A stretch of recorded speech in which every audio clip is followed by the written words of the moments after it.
As for learning environment, Chinese learners might learn Chinese in a non-Chinese speaking country. A Chinese-speaking environment is impossible or extremely difficult to create and maintain. Therefore, Chinese learning lies heavily upon the learning environment. The more immersive in the Chinese environment a learner is, the more advantageous it is for a learner's language absorption. Lacking in an authentic Chinese-speaking society, a replication must be made through the strict implementation of Chinese only in my classroom.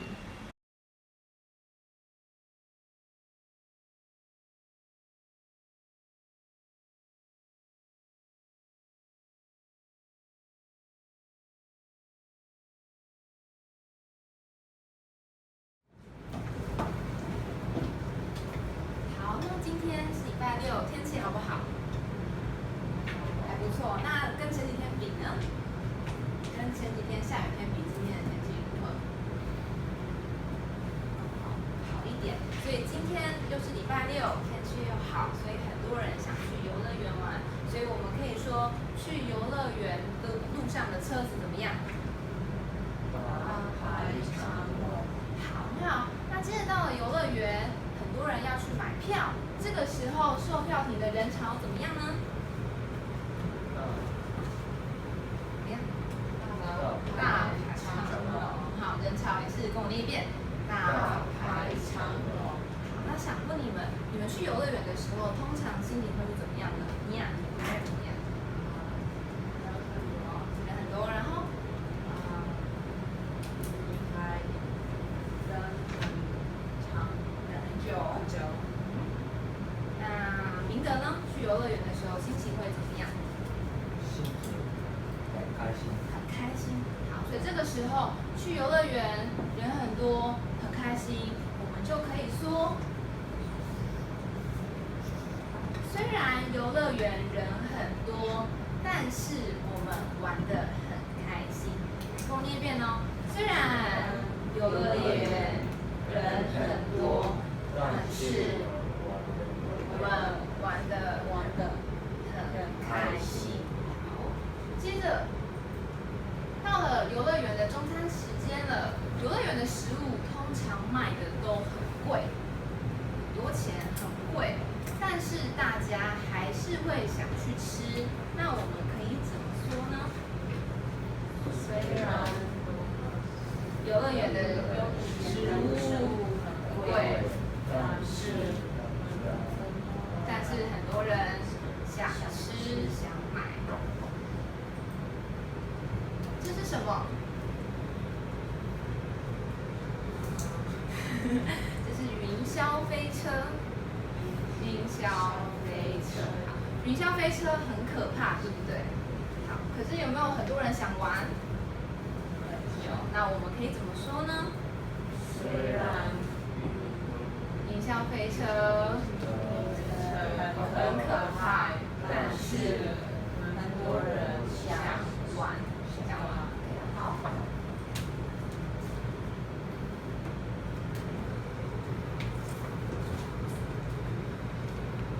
接着，很快周末过去了，又是礼拜一了。礼拜一要来上中文课。那看这边那个字好不好写啊？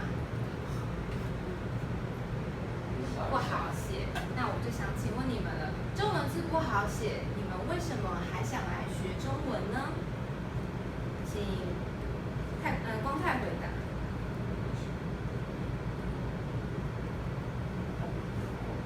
有什么？有空，有时间。还有呢？哦，你喜欢中文字。好，这个时候我们可以怎么说呢？虽然中文字很难写，但是你喜欢写中文字。好，那可以跟我念一遍吗？虽然中文字很难写，但是光泰喜欢写中文。虽然中文字很难写，但是光泰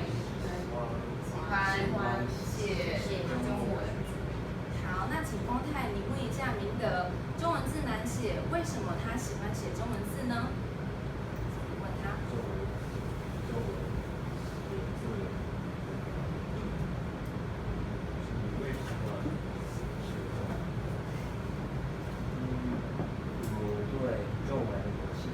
你对中文有兴趣，所以那我们可以怎么说呢？虽然中文字很难写，但是我对中文有兴趣。很好，没错。接着，上中文课很贵，为什么你要来上中文课呢？可以请米娅回答吗？虽然中文课很贵，但是我对中文很有兴趣。因为虽然中文课很贵，但是你对中文很有兴趣。好，那可以请你问佩欣吗？中文课很贵，为什么想学中文？虽然中文课很贵，但是我觉得很值得。哦，很好。虽然他觉得中文课很贵，但是他觉得很值得。很好。接着，马克怎么啦？马克怎么了？上课生病了。好，可是他还是来上课。那我们可以怎么说呢？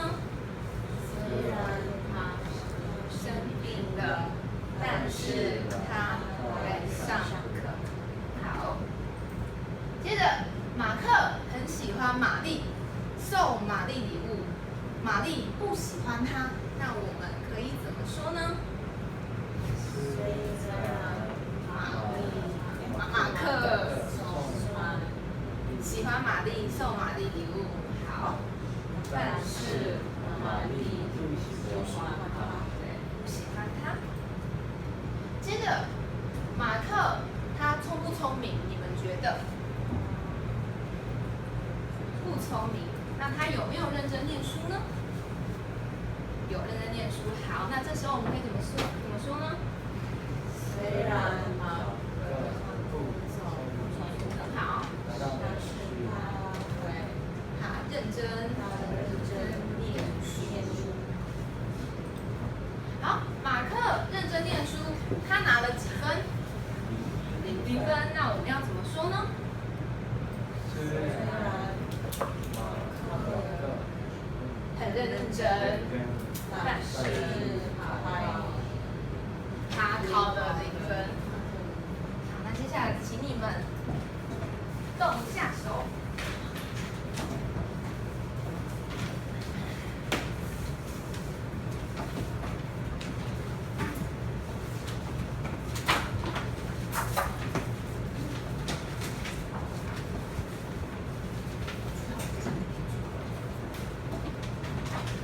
你们上去4个空格填他觉得该有的位置。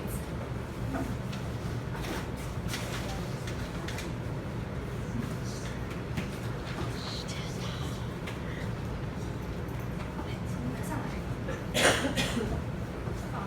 你们觉得他该有的位置，上来放这边的空格，这4个空格可以帮我放他该有的位置。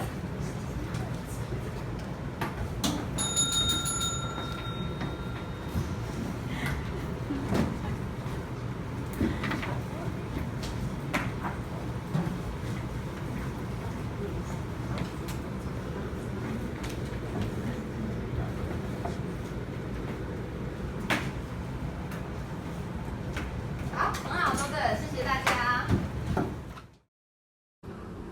As a Chinese teacher in an American education institute, I will implement the following.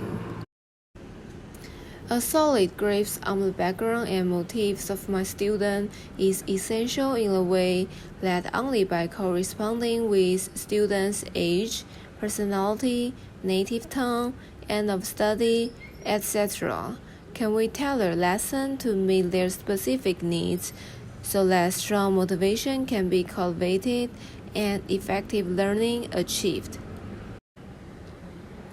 The 5W1H analysis should be enacted to review key aspects of teaching and plan an achievable course. is a fact that an enthusiastic instructor with a lively curriculum is well received by students.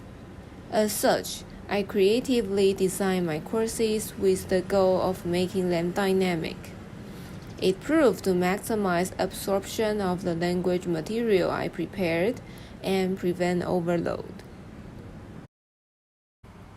I urge myself to live up to my expectations and to develop all of these fundamental qualities required to be an even better Chinese teacher.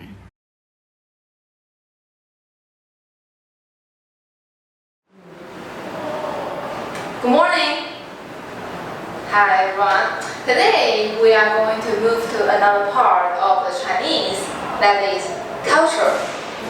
You might be curious about why we are going to talk about culture, but I will let you know later. Before we're going to start today, I'm going to introduce the outline first. First, I'm going to tell you why we need to learn the culture before we learn a language.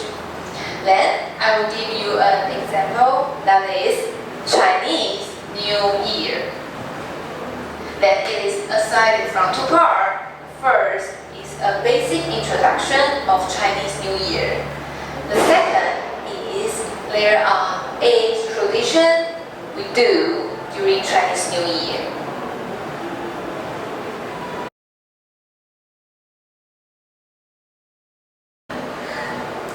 Language is a vessel for culture, and culture is an intrinsic property of a language. Chinese teachers are usually viewed as ambassadors of Chinese culture.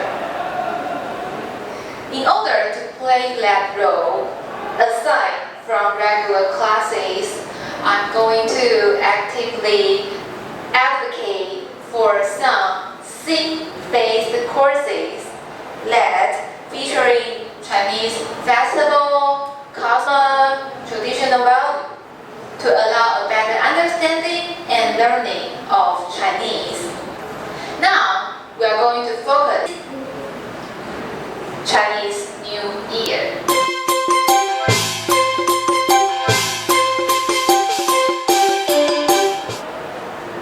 When referring to Chinese New Year, we are going to talk about the traditional custom at Chinese New Year. First is the basic introduction to Chinese New Year and its origin. And the second is the 8 custom we do during Chinese New Year.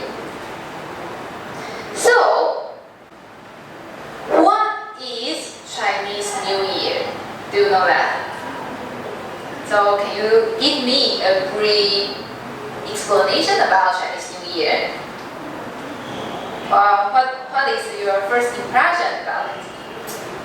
It's a festival during the end of winter. Yes. Around.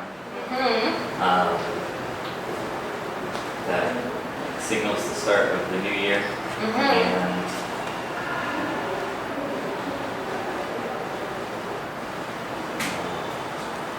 or do you know what we do during this new year?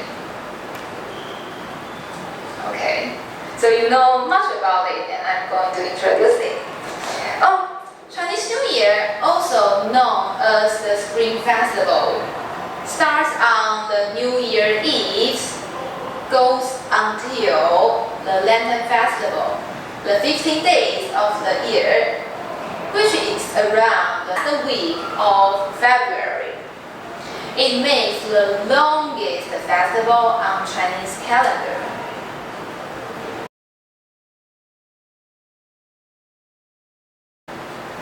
Then here comes an interesting story about Chinese New Year. Do you know that? yeah. Good, okay. According to the myths and legends, Chinese New Year originated from a mythical beast that is called Nian. Nian would come on the first day of the new year to devour livestock, crafts, villagers, and especially children. To protect themselves and escape Nian, villagers usually put food in front of the house during the festival. It was believed that Nian would not eat anyone after eating the food they prepared. One day, a villager decided to take action. The guard went to him and told him that Nian is afraid of something. So he should prepare red paper, place firework in front of the house. The villager then understand that Nian was afraid of the color red, fire, and the loud noise. From then on, the villagers hung red carpet and set firework to scare Nian away. And Nian never came to the village again. After telling you this interesting story about Nian, we are going to back to the traditional we do during Chinese New Year. So here comes it.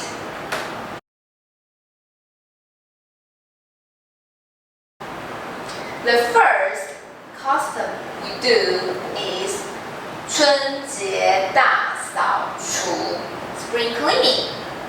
It is also traditional for every family have to participate in spring cleaning every year. It means getting rid of the old and bringing in something new. By thoroughly cleaning the house, people hope to sweep away ill form and make way for the incoming luck. So could you read it? 大扫除. 大扫除. Good. The second tradition custom in Chinese is hanging up spring couplet. So could you read it? 贴春联. 贴春联. Good. Okay. Spring couplet are paired phrase typically of 7 characters. 1, 2, 3, 4, 5, 6, 7. It is written on black paper in black ink. It is hung on each side of a door. The specific way of hanging spring couplet is deeply connected to phonological features of Chinese. 2 couplets must each be hung on designated side of the door or window. And this made it rhyme and sound poetic. Hanging spring couplet is sought to keep away evil.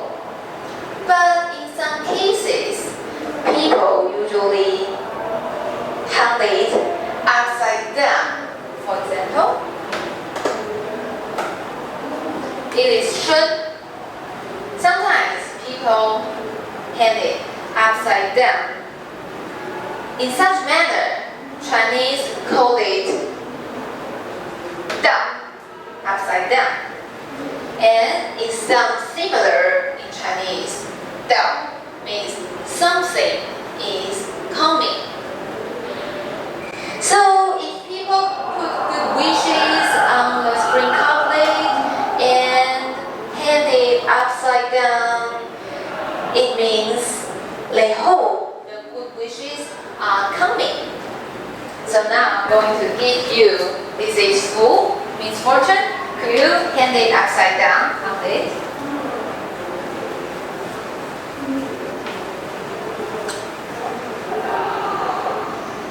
Oh, good.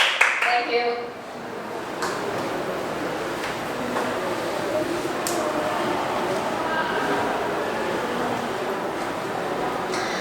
And some people nowadays still ride the spring couplet to experience this meaningful tradition. But for convenience, some people just buy it on the market.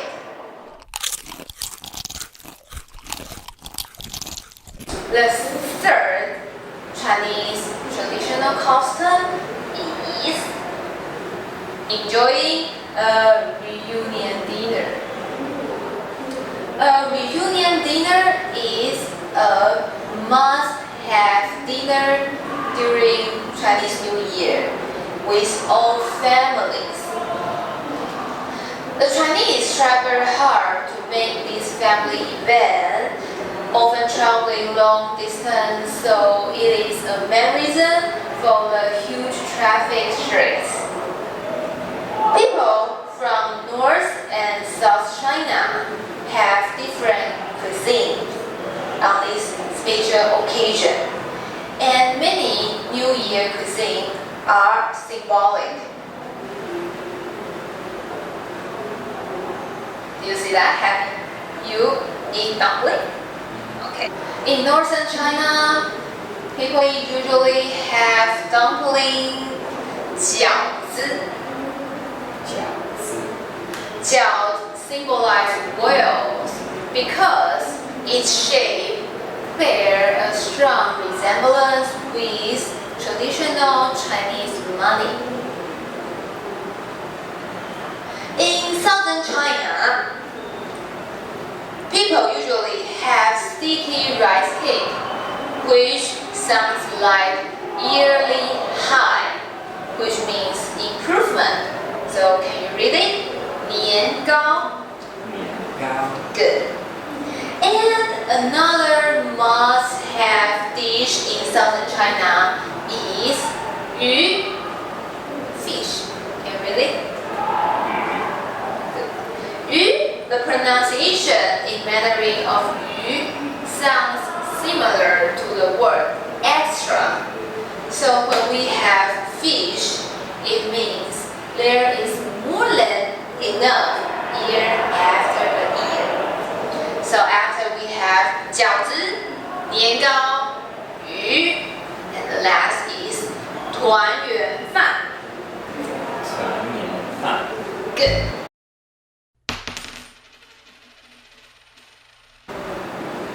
The fourth tradition in Chinese culture is staying up late and giving Ray an envelope. Do you know what is Ray the envelope? They're small gifts of money Yes? that people exchange. Okay, good, you got it. So during the Chinese New Year, parents or elderly usually give red envelope with money in them to children. The whole family stay up late, wait for the New Year, which means saying farewell to the old and welcome the new. The children also stay up late in hope their elder and parents' health and longevity.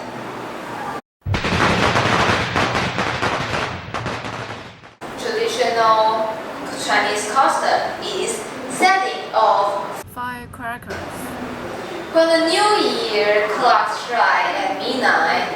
People usually Setting of firecrackers. for celebration, symbolizing getting rid of bad luck and bringing in good ones.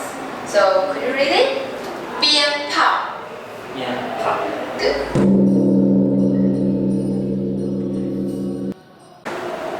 Okay, the sixth traditional Chinese custom is worshiping gods or ancestors and making a visit for Chinese New Year.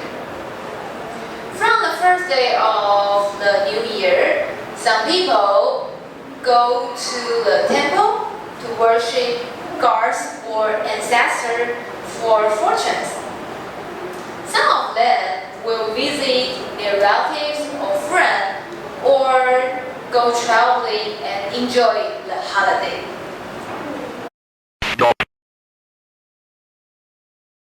The seventh Chinese traditional custom is to avoid some word. It is New Year taboos. We avoid saying some negative word such as 死, dying, 病, illness. In some places, breaking a plate or bowl is also a taboo. So if you break a plate, your parents or elder might immediately wrap it in red papers and murmur some auspicious word such as 岁岁平安.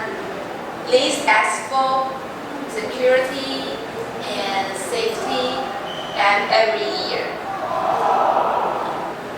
岁 is also a homophone of the word 岁, which means broken and shattered. So when your dish or bowl is broken or shattered, you say your every year is safe to avoid the negative meaning. Also, people do not carry the garbage out or clean the house in order to avoid to sweep the good luck away.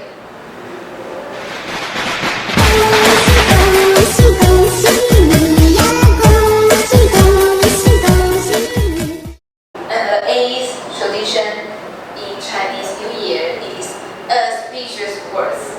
So when referring to Chinese New Year, it is a thing that you don't want to miss and something deserves your attention. This auspicious word is what we usually say during New Year. The first one is 恭喜发财. 恭喜发财. Yes, and it is the 恭喜发财 spring couplet here. 恭喜发财. It means wish you fortune and prosperity.